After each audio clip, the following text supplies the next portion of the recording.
नमस्कार, जय हिंद। आप सभी का स्वागत है आज के सेशन में। उम्मीद है आप बेहतर हैं, खुश हैं, प्रसन्न हैं, स्वस्थ हैं और अपनी सेहत का पूरा ध्यान रख रहे हैं। जल्दी से कुछ चीज़ें आपको बता दें। यहाँ पे जो आप चेहरे देख रहे हैं, आपका भी हमें यहीं पे चेहरा चाहिए। अब वो कैसे होगा, क्या होगा, आप हमें बताएँगे। I want your all India ranks, I want your faces here and I want your hard dedicated efforts towards this. So whatever may be your questions are, हम लोग अनअकैडमी में पूरा सॉल्व करने क्वेश्चन करेंगे, भले उस सिलेबस से लेकर हो, उसके कवरेज से, एमसीक्यूज हो, रिविजन्स हो, अपडेटेड करंट अफेयर्स हो, जिसपे हम लोग पूरा ध्यान दे रहे हैं अगर आप देखेंगे हर एक सेशन को तो। Now 15 months of that is 15 महीने का मतलब प्रीलिम से लेकर मेंस तक का पूरा तैयारी आप हमारे साथ कर सकते हैं मात्र 29999 में। और आप एक कोड लगा सकते हैं CMC, जिससे आपको लाभ मिलेगा। So you go to app और यू गो ऑन वेब, आप वहां पे जाकर 15 महीने का सब्सक्रिप्शन ढूंढें और आपको 29999 में मिल जाएगा। हमारे बैचेस 2025 के एग्जाम अगर देने वाले हैं, तो 2025 के लिए हमारा एक बैच है मई 31 से चालू हो रहा है, जिसका नाम है आरंभ बैच। एक है हमारे पास ट्रायम्फ बैच, ये इंग्लिश मीडियम है ट्रायम्फ, एंड आवर आरंभ batch is totally in English. ये मेरा इंग्लिश में है, ये मेरा इंग्लिश में है। तो आप जुड़ सकते हैं और दे सकते हैं। चलिए चालू करते सेशन को with a very positive thing. कहा जाता है अनो भद्रा कृत्व यंतु विश्वतः, late positivity come to me from all sides. हम कोशिश तो ये करते हैं, पर फिर भी कहीं ना कहीं से आसपास चीजें कुछ गलत तो हो ही जाती हैं। जैसे डिजास्टर मैनेजमेंट का पहला टॉपिक अगर आप देखेंगे, 27 killed as fire breaks out at children's gaming zone in Rajkot. तो राजकोट में सैटरडे को ये लगभग 27 लोग मर गए, और कहा जा रहा है अभी शायद और भी ऐसे कुछ हो सकते हैं, क्योंकि अभी इतना भयानक आग लगी थी कि कोई बच नहीं पाया। तो एक टीआरपी गेम जोन करके है वहां पे, और उसका कहा जा रहा है कि पता नहीं अभी लाइसेंस था कि नहीं था, कोई एग्जिट वे था कि नहीं था। आग लगी और तुरंत फैलती चली गई वो, and many kids have died there. तो इसके ऊपर एक डिजास्टर मैनेजमेंट के ऊपर हमारे दिमाग में क्या आता है कि क्या हमारे पास फायर के लिए कुछ भी है। तो हम जब टॉपिक विजिट कर रहे थे, तो बड़ा हाल में ही एक देखेंगे, एक हमारे पास एक scheme for expansion and modernisation of fire services करके चालू हुआ है। Scheme for expansion and modernisation of fire services, ये स्टेट्स में चालू हुआ है, और ये चालू हुआ है नेशनल डिजास्टर रिस्पांस फंड के तहत। मतलब नेशनल डिजास्टर रिस्पांस फंड पैसा दे रहा है, स्ट्रेंथन करेगा जितने भी मेरे फायर रिलेटेड सर्विसेज हैं स्टेट्स में। तो मेरा scheme for expansion and modernisation of fire services in the states की बात है, और ये लगभग 2025-26 तक कोशिश कर रहा है, 2025 टू 26 से कोशिश कर रहा है कि कहीं ना कहीं ये शायद अच्छी चीजों को ले आए, expansion and modernisation of fire services in the state. इसका एक बहुत बड़ा कारण ये भी है, क्योंकि फायर सर्विसेज हमारे भारत में बहुत बढ़िया तरीके से ऑर्गेनाइज नहीं होती है। They are not well organised in our country. और हाल ही में कुछ दिनों में भले हाई राइजेस हो, भले ही वो कोई प्लांट हो, कोई इंडस्ट्री हो, we see that like lot of fire services and fire norm violations have been there. Fire norm violations यहाँ पे है, और एक बार वायलेशन का केस आता है तो लोग शायद नहीं सुनते होंगे, बट जब आग लग जाती है तो तुरंत लोग सुनने लगते हैं।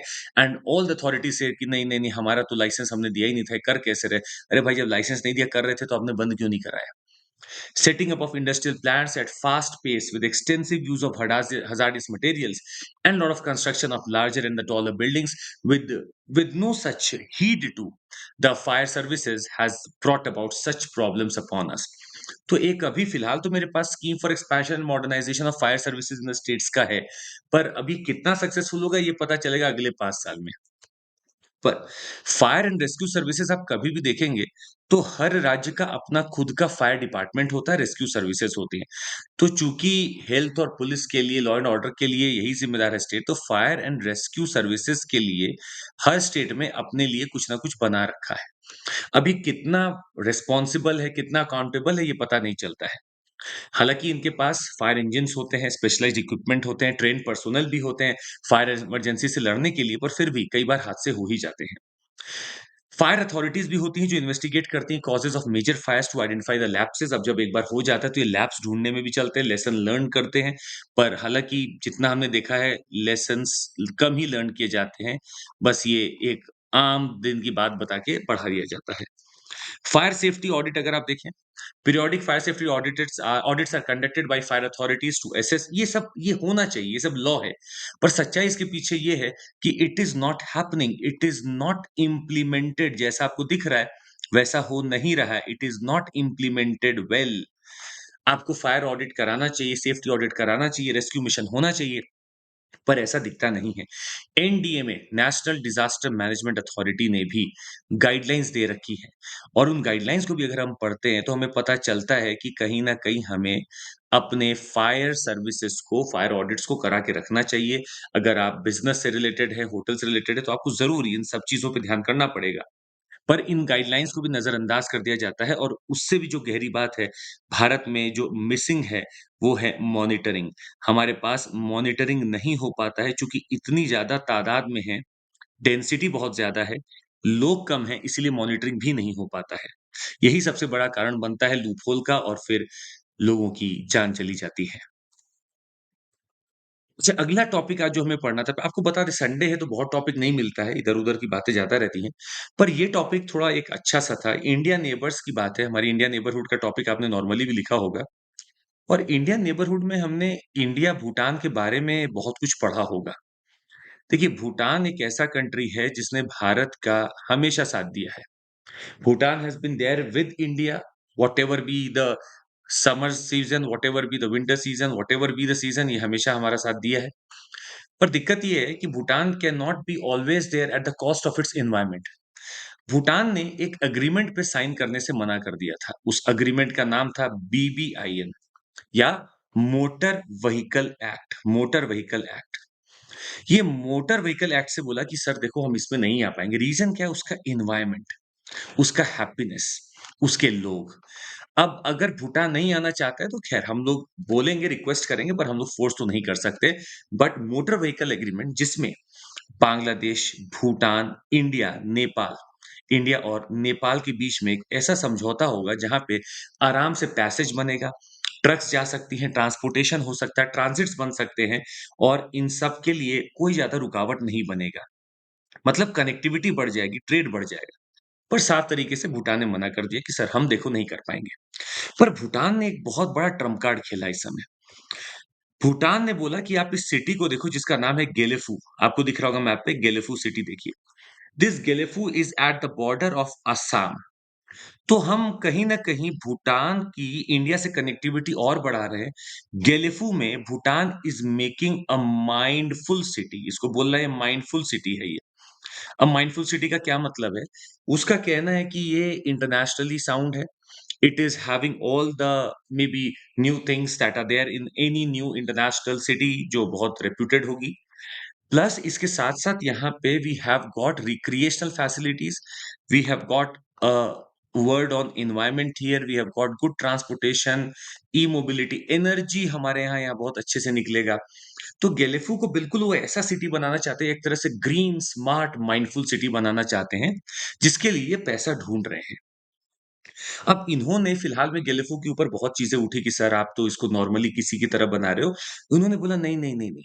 उन्होंने रिजेक्ट किया। ये जो प्राइम मिनिस्टर है भूटान के, इनका नाम है शेरिंग तोग्बे। इन्होंने रिजेक्ट किया comparison of any other cost intensive low return smart city projects world wide, और उन्होंने बोला कि देखो, ये जो गेलेफू माइंडफुलनेस सिटी है ना, ये once in a lifetime opportunity है। अगर आज आप मेरे साथ हो तो आप यहाँ पे बहुत बड़ी चीज़ लेकर जाओगे। और इन्होंने इंडियन इन्वेस्टर्स को इनवाइट किया। हमारी इंडियन एयरपोर्ट अथॉरिटी के ऑफिसर्स वहाँ गए हुए थे देखने के लिए क्या कर सकते हैं हम। कार्बन नेगेटिव सिटी प्रोजेक्ट बनेगा, बहुत कुछ होगा यहाँ पे।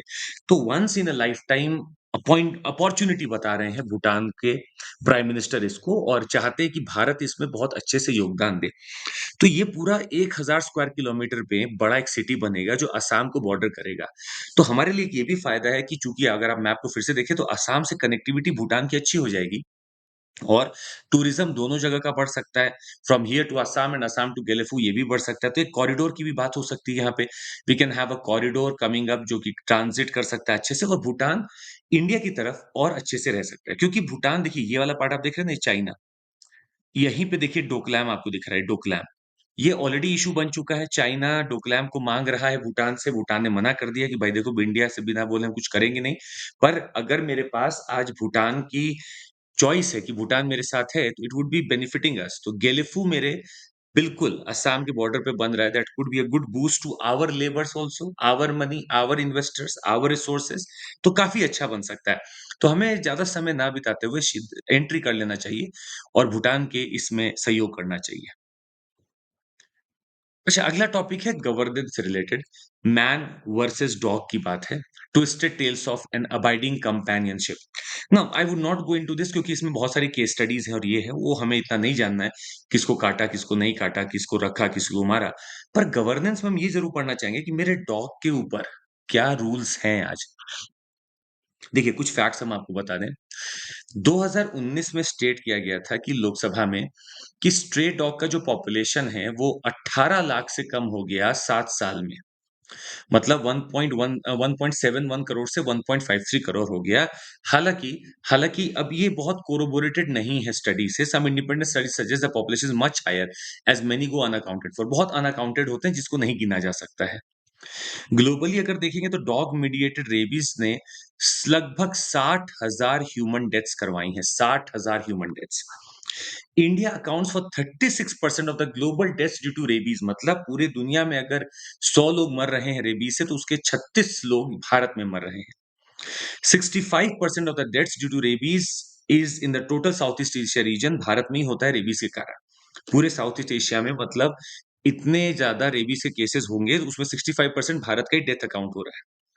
इतना ही नहीं, according to National Institute of Communicable Diseases की अगर बात करें, almost 96% of rabies cases in India are caused by stray dogs। तो मतलब stray dogs का सीधा रिश्ता हुआ रेबीज और रेबीज का सीधा रिश्ता हो गया डेथ से।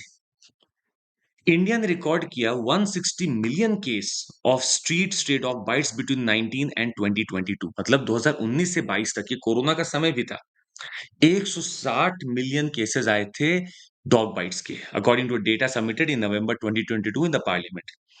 मतलब अगर आप देखें, this also led to an increase in the revenge crime and atrocities against dogs. तो अब यहाँ पे जब लोग इमेज देखते हैं तो वो भी डॉग से नफरत करने लगते हैं और फिर अलग-अलग चीजें चलती रहती हैं। मेरे पास एक नया रूल भी अभी आया है, new rules of ABC, new rules of ABC. हम इस रूल पे बात पे आएँगे, पर हम पहले आपको कुछ चीजें बता दें। ये जो एबीसी हम आपको बोल रहे हैं ना, ये एनिमल बर्थ कंट्रोल प्रोग्राम है, wherein dogs are sterilized, vaccinated and replaced in their original areas is the only effective method to reduce street dog population। तो आप इनको स्टेरिलाइज करिए, वैक्सीनेट करिए और इनके ओरिजिनल एरिया में इनको छोड़ दिए, ताकि ये बाइट ना करें, एलिमिनेट कर दे रेबीज को। वैक्सीनेशन ड्राइव्स बहुत गवर्नमेंट चला रही है, तमिलनाडु का एक बहुत अच्छा एग्जांपल है, जो ग्रेटर चेन्नई में चला रहा है। अवेयरनेस कैंपेन होना चाहिए कि कैसे मुझे स्ट्रे डॉग्स को करना है। इतना ही नहीं, आपको बता दें सुप्रीम कोर्ट के कुछ जजमेंट्स भी है जहाँ पे साफ लिखा हुआ है कि अभी कोई भी हाई कोर्ट इसके ऊपर जजमेंट पास नहीं करेगा कि स्ट्रे डॉग्स के इश्यू पे क्या करना है, क्योंकि सारे स्टेट से कुछ ना कुछ आ रहा था। तो सुप्रीम कोर्ट ने बोला let us take a view here. और हमारे पास कुछ ऐसे ऑर्गेनाइजेशंस या एनजीओ हैं जो अगर डॉग्स को कुछ बोला जाए तो शायद वो भी नाराज हो जाते हैं और घर पे चिट्ठियां नोटिस भेजने लगते हैं।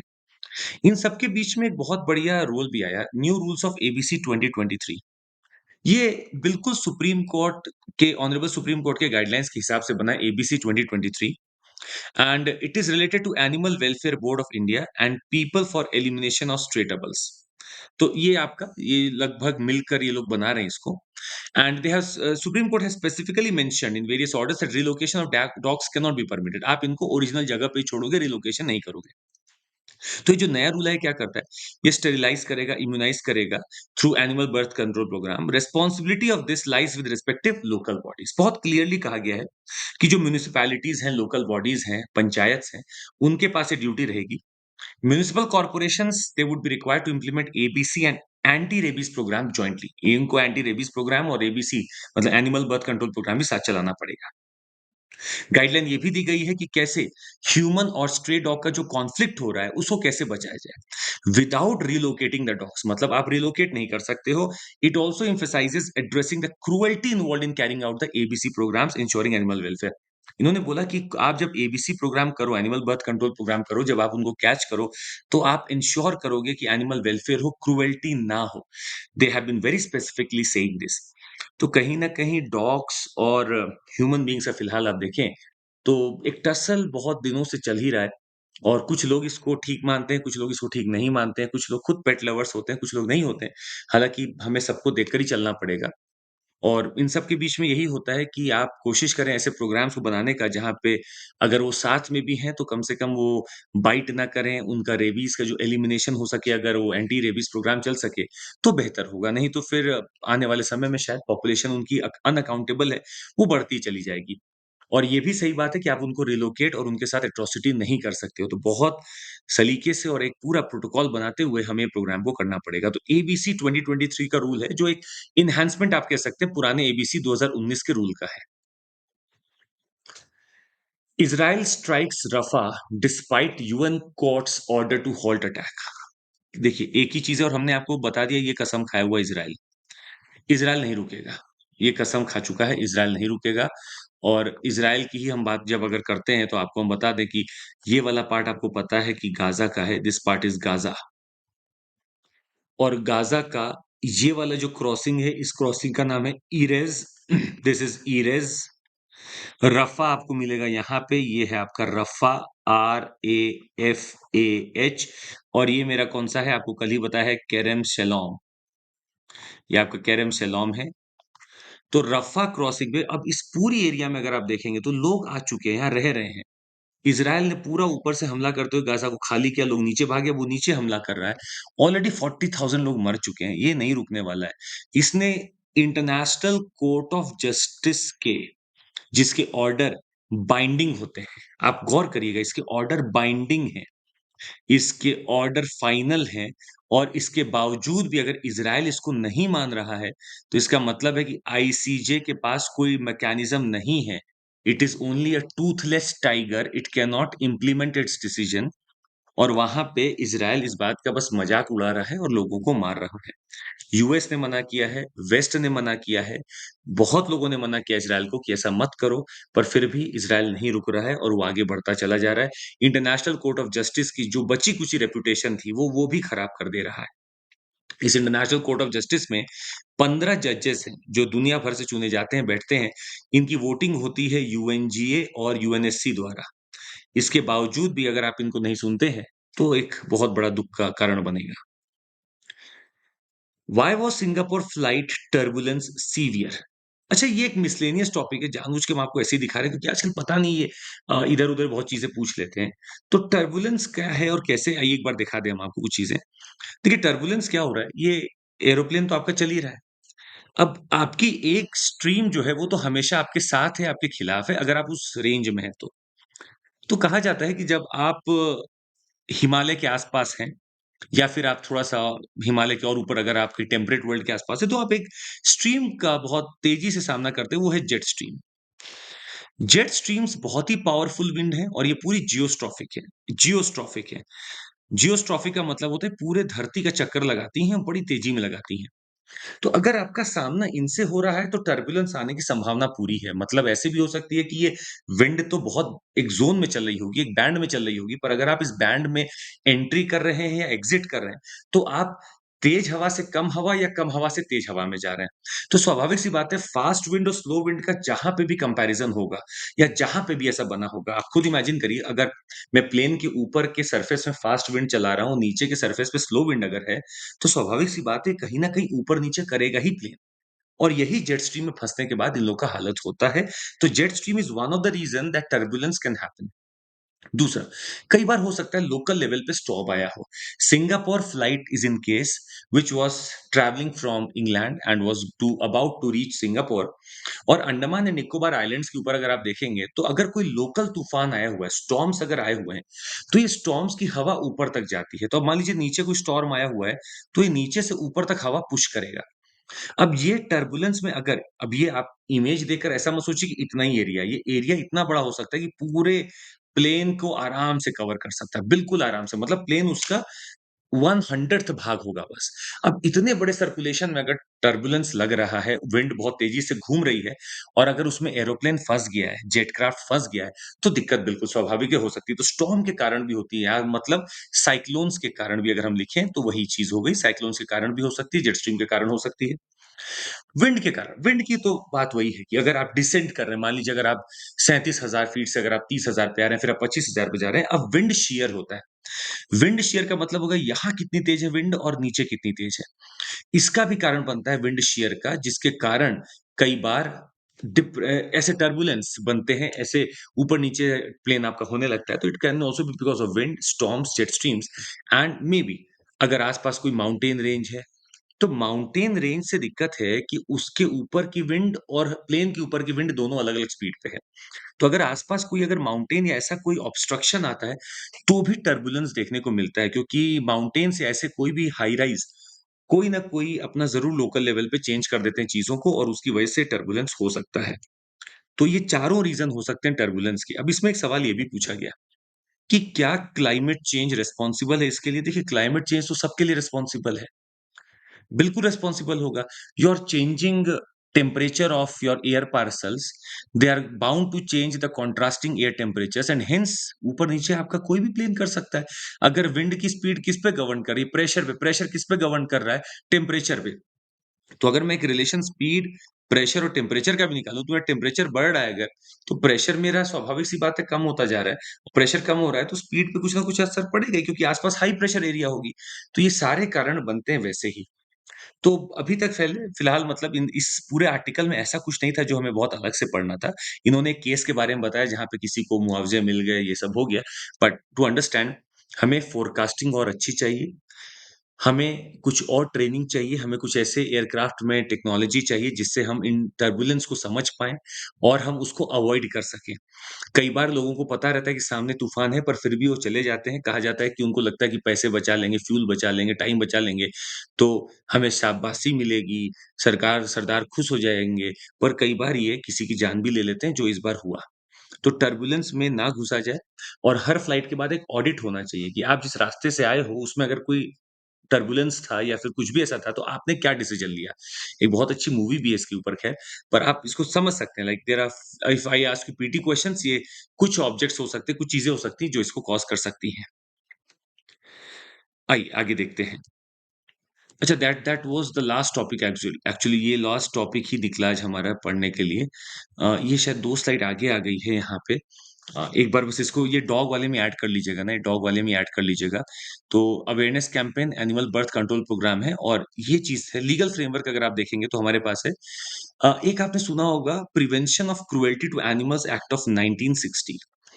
ये बिल्कुल एक कारगर एक्ट है डॉग्स के लिए, कैटल के लिए बहुत इंपॉर्टेंट एक्ट है, जहाँ पे prevention of cruelty to animals act 1960 को देखा जाता है और प्रिवेंट करने के लिए पूरी कोशिश की जाती है कि एनिमल्स के ऊपर क्रुएल्टी ना की जाए। यहाँ तक कि कुछ एनिमल के जब गेम्स भी होते हैं, तो ये एक्ट बहुत सामने आता है। कुछ स्टेट म्युनिसिपल एक्ट्स भी अपने होंगे और हमारे पास एनिमल बर्थ कंट्रोल गाइडलाइन तो ख़ैर है ही। कोलैबोरेशन विद एनजीओज़ भी है, गवर्नमेंट कोलैबोरेट करती है एनजीओज़ के साथ और बहुत कुछ कर रही होती है। जैसे कहा जाता है कि ब्लू क्रॉस सोसाइटी है, जो महाराष्ट्र गवर्नमेंट के साथ जुड़कर स्टरलाइज़ेशन और वैक्सिनेशन कर रही है। तो एनजीओज़ आजकल इन चीज़ों में बहुत आगे हैं और वो मदद कर रहे हैं ग्राउंड लेवल पर भी। तो आज के लिए पूरे टॉपिक में हमें यही पढ़ने मिला। बाकी आपको वही बता दें कि इलेक्शंस और यही सब की बातें चल रही थी। कुछ ऐसा दिखा नहीं कि हम आपको बताएँ उसमें से। सो that would be all from my side and मई 28 से हमारा एक मिशन आईएएस बैच है जो 2026 के लिए चालू हो रहा है। आप जुड़ सकते हैं। सीएमसी कोड का पूरा लाभ ले सकते हैं एंड ₹1 में आपको पूरा ये प्रीलिम्स का टेस्ट सीरीज़ मिल रहा है। तो 2024 में जो दे रहे हैं टेस्ट खूब दे दीजिए। कॉम्प्रिहेंसिव बैच है सीसैट पे ₹1999 में अवेलेबल है। आप इसको भी ले सकते हैं और ये टेस्ट मत भूलिएगा ना 29th May and 2nd of June ये टेस्ट ज़रूर देना है आपको। ये अभी नीचे डिस्क्रिप्शन पे लिंक होगा, आप जाके नीचे लिंक देखिए, उसको रजिस्टर कर लीजिए। 2 घंटे का टेस्ट होगा, जैसे आपका पेपर होता है ना जीएस पेपर 1 फिर सीसैट, ये ऐसे ही होगा, 2 घंटे का। ऑल इंडिया रैंक और बहुत कुछ पता चलेगी, ज़रूर दे दीजिएगा। So that would be all from my side, thank you so much, take care, जय हिंद और आपको बता दें, निरंतरता ही सफलता की कुंजी है, जो निरंतर है, वही सफल है। आपको बस निरंतर रहना है, सफलता अपने आप ही आपके पास में आ जाएगी। बाय, टेक केयर, जय हिंद एवरीवन।